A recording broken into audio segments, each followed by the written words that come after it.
আবারও market কাঁপাতে Helio নিয়ে আসলো বাজেটের মধ্যে নতুন একটা স্মার্টফোন এবং ফোনটা হচ্ছে হিলিও 95। বিশেষ করে রিয়ার প্যানেলের ক্যামেরা মডিউলটা বেশি জোস, অনেকটা পিক্সেলের ফোন থেকে ইন্সপায়ার। একটা ভেরিয়েন্টে ফোনটা পাওয়া যাবে 8256, এর দাম 16 বা 17 হাজারের মধ্যে হবে। রিয়ার প্যানেলটা গ্লসি ফিনিশ হওয়াতে হাতের ছাপ খুব সহজে বোঝা যায়, যেমনটা আপনারা দেখতেই পাচ্ছেন। এমনিতে গ্লাস একটা ফিল দেয়, বড় করে হিলো ব্র্যান্ডিং করা আছে। উপরে রয়েছে IR blaster sensor, dual speaker, secondary noise cancellation mic, বাম পাশ পুরোটাই ফাঁকা রাখা হয়েছে। তার বিপরীত পাশে রয়েছে power button plus volume rocker এবং নিচে আছে SIM card slot, type C port and speaker grill.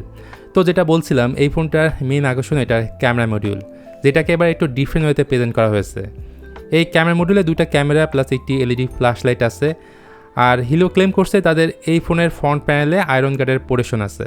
পাশাপাশি টিভি বা এসিকে কন্ট্রোল করতে পারবেন এই ফোনে থাকা আই ব্লাস্টার সেন্সরের দ্বারা। বলা যায় এটা অনেক হেল্পফুল একটা ফিচার। এমনকি এই ফোনের উপরে পানি জাতীয় কোনো কিছু পড়লেও তেমন একটা সমস্যা হবে না, কেননা এটার মধ্যে আছে IP64 এর রেটিং। তাছাড়া ব্ল্যাক অ্যান্ড সিলভার দুইটা কালার ভেরিয়েন্টে এই ফোনটা পাওয়া যাবে। যাই হোক, এই ফোনের সামনের দিকে থাকছে 6.67 ইঞ্চির একটা full HD plus AMOLED panel, সাথে 120 হার্জের রিফ্রেশ রেটও আছে এবং ডিসপ্লের বেজেল কিন্তু অনেকটাই ন্যারো দেওয়া হয়েছে, যার কারণে যে কোনো কন্টেন্ট দেখে বেশি এনজয় করবেন।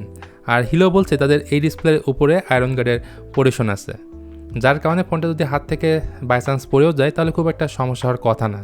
সেই সাথে এই ডিসপ্লেতে 650 নিটসের ব্রাইটনেস রয়েছে।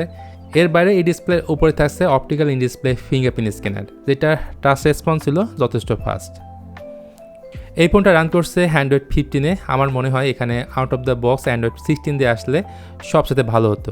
আর আপডেট ইন ফিউচারে আসবে কিনা এই ব্যাপারটা আমি শিওর না।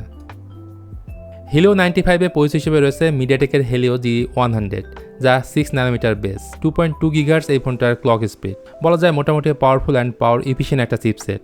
8GB ফিজিক্যাল র্যাম আছে এখানে, যেটা হচ্ছে LPDDR4X, এবং এতে যে স্টোরেজ ব্যবহার করা হয়েছে 256GB, সেটা UMCP টাইপের একটা স্টোরেজ। গেমিংয়ের প্রসঙ্গে আসলে ফ্রি ফায়ার, পাবজি এই জাতীয় গেমগুলা সেটিংস থেকে লো করে নিলে স্মুথভাবে আপনি খেলতে পারবেন, যদিও ফ্রেম ড্রপের দেখা মাঝে মধ্যেই পাবেন। ভালো বিষয় হচ্ছে এই দামের একটা ফোনে আপনারা পাচ্ছেন জাইরোস্কোপ সেন্সর। সো অ্যান্ড্রয়েড আপডেটের ব্যাপারটা বাদ দিলে এই ফোনের পারফরমেন্স নিয়ে আপনি খুশি থাকবেন। এবার ক্যামেরার পালা। আমার মতে একটা ফোনের মেইন পার্টটাই হচ্ছে সেই ফোনের ক্যামেরা, কারণ এটা নিয়ে মানুষ বেশি কাজ করে। বিশেষ করে যারা সেলফি লাভার তাদের জন্য এই ফোনের সামনে আছে 32 মেগাপিক্সেলের একটা সেলফি ক্যামেরা। লো লাইটে ছবি তোলার জন্য থাকছে ফ্রন্ট ফ্ল্যাশ লাইট। অন্যদিকে এই ফোনের ব্যাকে আছে dual camera setup. Main camera 50 মেগাপিক্সেলের সনি IMX752 সেন্সর এবং একটা 2 মেগাপিক্সেলের ম্যাক্রো ক্যামেরা আছে। ছবির কোয়ালিটি যদি দেখেন তাহলে বলবো খারাপ না। এই বাজেটের অন্যান্য ফোনের মতোই ছবি ক্যাপচার করতে পারে। যদি প্রপার লাইটে ছবি তোলেন তাহলে ছবির কোয়ালিটি অবশ্যই ভালো পাবেন।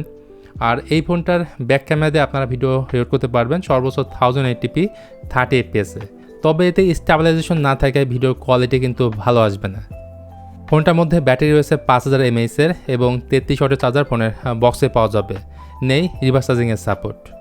তো ওভারঅল সব কিছু মিলিয়ে এই ফোনটার ডিজাইনটা অবশ্যই আপনাদের কাছে ভালো লাগবে। যদিও হাতের ছাপ বা ডাস্ট পড়লে বোঝা যায়, পারফরমেন্স খারাপ না, র্যামও বেশি আছে। ক্যামেরা নিয়েও আমার কোনো কমপ্লেন নাই।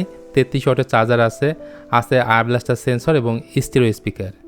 তবে এই ফোনটার কমতি জায়গা নেই বললে আমার কাছে মনে হয়েছে এই ফোনটার ব্যাকে যদি প্লাস্টিক ইউজ না করে গ্লাস ইউজ করা হতো তাহলে সবচেয়ে ভালো হতো। আই হোপ এই ভিডিওটি আপনাদের কাছে ভালো লাগছে। আর এই ফোনটার ব্যাপারে আপনাদের আর কোনো প্রশ্ন থাকলে সেটা অবশ্যই জানাতে পারেন কমেন্টের মাধ্যমে। ভিডিওটি ভালো লাগলে please hit the like button, share করতে পারেন আপনার বন্ধুদের সাথে।